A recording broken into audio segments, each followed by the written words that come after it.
So welcome homies, मेरा नाम है ओबिटो। आज मैं फिर से लेकर आ चुका हूँ द किंगडम ऑफ रियून्स को, और आज हम इसके एपिसोड 6 को हिंदी में एक्सप्लेन करने वाले हैं। तो चलिए इसको शुरू करते हैं बिना किसी देरी के। पिछले एपिसोड में हमने देखा था कि एडोनिस ने डोराका को जानबूझकर जिंदा किया था क्योंकि वो क्लोई को दोबारा से दुखी नहीं करना चाहता था। जिसके बाद विचेस के नेशन पर ह्यूमंस ने अटैक कर दिया और उन्हें धीरे धीरे सभी विचेस को मार दिया। लेकिन तभी ह्यूमंस का कनेक्शन मून से टूट गया, और जब वापस उनका कनेक्शन मून से हुआ तो हयातो कहता है कि हम जीत गए। अब एपिसोड 6 के स्टार्टिंग में हमें एक फ्लैशबैक को दिखाया जाता है, जिसके अंदर हम देखते हैं कि ह्यूमंस और विचेस आपस में लड़ रहे थे और कैसे यमातो ने और सबने मिलकर सभी विचेस को मारा था। वहीं हम एडोनिस और यमातो को लड़ते हुए देखते हैं। यमातो एडोनिस पर भारी पड़ रहा था। तभी डोराका बोलती है अब बस बहुत हुआ, और तभी डोराका की पावर एक्टिव हो जाती है, जो कि होती है लव स्पेल मान डोराका, और इसके इस्तेमाल होते ही यमातो अपनी जगह से हिल नहीं पाता। एडोनिस बोलता है डोराका तुम्हारे पास तो सच में काफी कमाल की पावर्स है। हम देखते हैं कि डोराका को काफी सारे ह्यूमंस ने घेरा हुआ है, लेकिन वो सब अपनी जगह से हिल भी नहीं पाते क्योंकि डोराका का स्पेल उनके ऊपर भी कास्ट हुआ था। डोराका यामातो से पूछती है तो तुम ही इन सब के लीडर हो ना? मेरा नाम है डोराका, तुम्हारा क्या है? यामातो अपना नाम बताता है और यामातो सोचता है मैं तो बोलना भी नहीं चाहता था, ना चाहते हुए भी मुझे बोलना पड़ रहा है। इसकी पावर तो सच में ही कमाल की है। एडोनिस बोलता है शाबाश डोराका, ये तुमने बढ़िया किया। अब चलो इसकी जान ले लेते हैं, इसका सर धड़ से अलग कर देते हैं। वही यमातो चिल्ला रहा होता है और बोलता है तुम इसे हटाओ, अपने स्पेल को हटाओ, वरना मैं तुम्हारी जान ले लूंगा।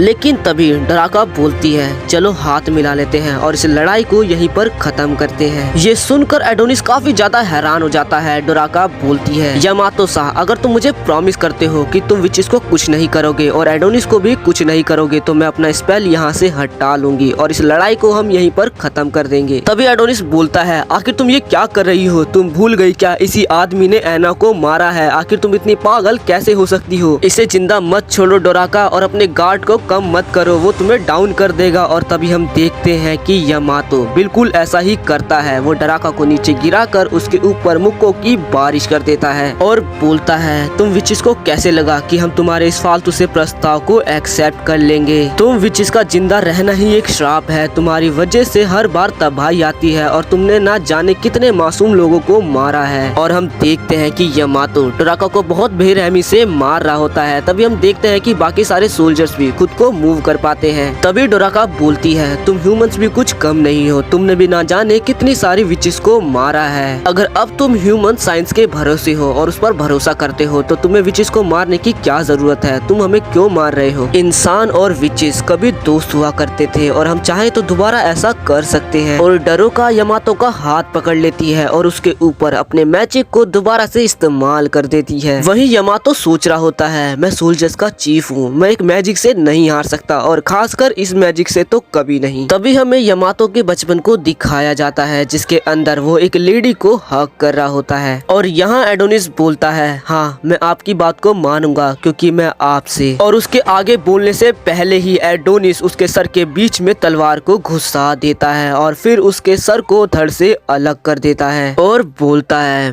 बदला, मेरे पास सिर्फ बदला है, मेरा मकसद भी बदला लेना है। तुम्हारे पास लव स्पेल है और ये मैजिक काफी ज्यादा पावरफुल है, तो चलो हाथ मिलाते हैं और पूरी दुनिया को खत्म कर देते हैं डोराका। इसके बाद सीन सीधा किंगडम पर शिफ्ट होता है, जहाँ पर एक सोल्जर किंग को बता रहा होता है कि हमारे सारे सोल्जर्स मून पर विचेस से लड़ रहे हैं। किंग बोलता है तो सारे विचेस मर तो जाएंगी ना, और इसी बात को बार बार रिपीट कर रहा होता है। तभी क्वीन बोलती है ये सब कुछ उस बच्चे एडोनिस की वजह से हुआ है, क्लोई के चेले की वजह से। तभी किंग बोलता है शाबाश मेरे सोल्जर्स, उस एडोनिस को मार दो और सभी विचेस को भी, और सब कुछ तबाह कर दो, मून को तबाह कर दो, सारे विचेस को तबाह कर दो। आखिर तुम विचेस की हिम्मत कैसे हुई जाकर मून पर छुपने की? लेकिन आज तुम्हारा खात्मा होगा। मेरी रानी मुझे बताओ मैं कितना अच्छा हूँ, मुझे गले लगाओ, मुझसे प्यार करो। और फिर वो क्वीन को टाइट की हक कर लेता है और वहाँ खड़े आसपास के सभी लोग ताली बजाने लगते हैं। तभी वो सोल्जर बोलता है तो असल में ये बीमारी है किंग को। तभी क्वीन कहती है डरने की बात नहीं है, कभी कभी ये बच्चे जैसा बिहेव करते हैं, और बोलती है लव स्पेल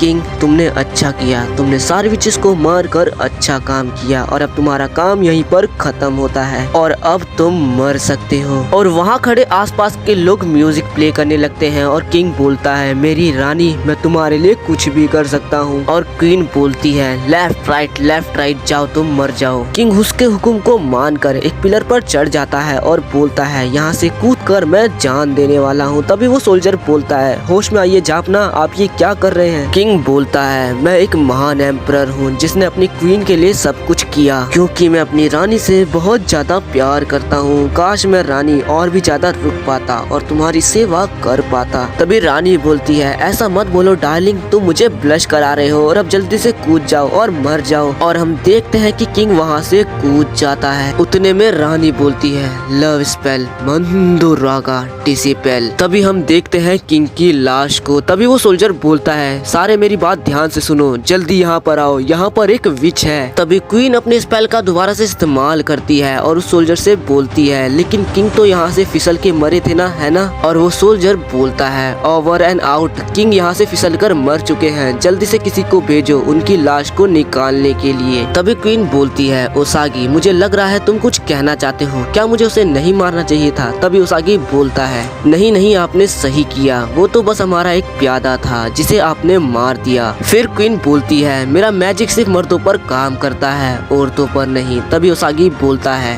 अब आप इस दुनिया पर राज कर सकती हैं, यहाँ की महारानी बन सकती हैं। तभी क्वीन बोलती है, लेकिन तुम्हें पता है ना मुझे क्या चाहिए, मुझे ये सब नहीं चाहिए। जिसके बाद हम देखते हैं कि क्वीन अपने मार्क्स को हटा देती है और बोलती है, अब तुम चाहे मुझे मेरे मिडिल नेम से बुला सकते हो ओसागी। ओसागी बोलता है, जैसा आप चाहे मिस डोरथिया। इसके बाद क्वीन बोलती है, मैं हूँ डोरथिया जिसने विचेस के नेशन को बहुत पहले ही छोड़ दिया था। और वो ओसागी का हाथ पकड़ लेती है और बोलती है, उसको पाने के लिए। जिसके बाद हमें एडोनिस के क्लम्प को एक जार के अंदर बंद दिखाया जाता है। इसके बाद हम वापस से एडोनिस और डोरोका को देखते हैं। डोरोका एडोनिस के ऑफर को ठुकरा देती है, लेकिन एडोनिस बोलता है, अपने स्पेल को मत हटाना, मैं जल्दी इन सबको मारने वाला हूँ। और हम देखते हैं एडोनिस अपने क्विल का इस्तेमाल कर सभी सोल्जर्स को बहुत बेरहमी से मारता है। वो सभी सोल्जर बोलते हैं, हम यहाँ से बच सकते हैं अगर हम यहाँ से हिल पाए तो। डोरोका बोलती है, प्लीज ये सब मत करो एडोनिस। लेकिन एडोनिस कहाँ उसकी बात को मानने वाला था, वो उन सभी सोल्जर्स को बहुत बेरहमी से मारने लगता है। ये देखकर डोरोका बोलती है, एडोनिस मैं ये मैजिक तुम्हारे ऊपर इस्तेमाल नहीं करना चाहती थी, लेकिन अगर तुम नहीं रुकोगे तो मुझे ये करना होगा। तभी एडोनिस उसके ऊपर अपना सर रखता है और बोलता है, तुम ये कर सकती हो अगर तुम दोबारा मरना चाहती हो तो। और फिर वो वहाँ से जाकर बाकी बचे सोल्जर्स को बहुत बेरहमी से मारने लगता है। वो बिल्कुल पागल हो जाता है और पागलों की तरह सभी सोल्जर को मार देता है। डोरोका एडोनिस को रोकती है और बोलती है, एडोनिस प्लीज ऐसा मत करो, तुम्हारा बदला कब जाने ह्यूमंस का बदला बन जाएगा। एडोनिस बोलता है, अपना मुंह बंद रखो और मैं जो कर रहा हूँ मुझे करने दो। डोरोका बोलती है, मैं थक चुकी हूँ इस खून खराबे से।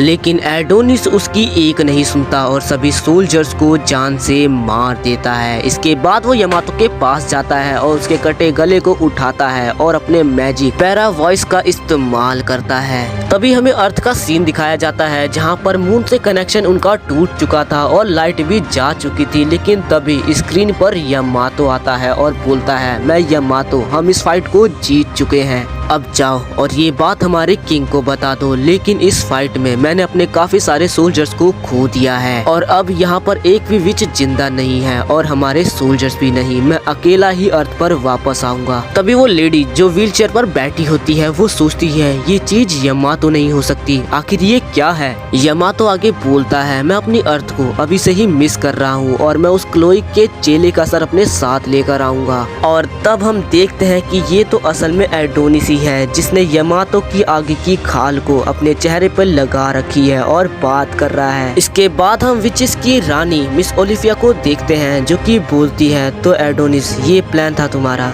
तुम यहाँ पर ह्यूमंस को बुलाकर उनके साथ घुल मिलकर अपनी अर्थ पर वापस जाना चाहते हो। इसके बाद एडोनिस डोरोका का हाथ पकड़ लेता है और उससे बोलता है, चलो डोरोका हम यहाँ से जाते हैं। लेकिन डोरोका उसके हाथ को छुटाकर उसके एक रैप्टा मार देती है और बोलती है, अगर अभी यहाँ पर क्लोई होती तो वो क्या सोचती। अभी हम देखते हैं कि ह्यूमंस अपने साइंस की मदद से एडोनिस और डोरोका को टेलीपोर्ट कर अपने पास बुला लेते हैं और मिस ओलिविया बोलते हैं, गुड बाय एडोनिस, इंसानी शरीर में शैतान के बच्चे से भगवान तुम्हें इस सब की सजा जरूर देगा और मुझे माफ करना सारे विचेस, मैंने तुम्हें एक होप दी। और वो टेलीपोर्टेशन कुछ ज्यादा ही स्ट्रांग हो जाता है और उसके अंदर डरोका और एडोनिस होते हैं और एडोनिस बोलता है मुझे माफ करना। नीचे धरती पर सभी लोगों को यमातो का इंतजार होता है, लेकिन उस लेडी को पता था कि यमातो नहीं एडोनिस आने वाला है, इसीलिए वो सभी सोल्जर्स के साथ तैयार थी। अब काउंटिंग स्टार्ट हो जाती है 3, 2, 1 और अंधाधुन फायरिंग स्टार्ट हो जाती है। और इसी के साथ ये वाला एपिसोड यहाँ पर खत्म होता है। तो चलिए मिलते हैं नेक्स्ट एपिसोड में, जब तक के लिए मेरे चैनल को सब्सक्राइब कर ले।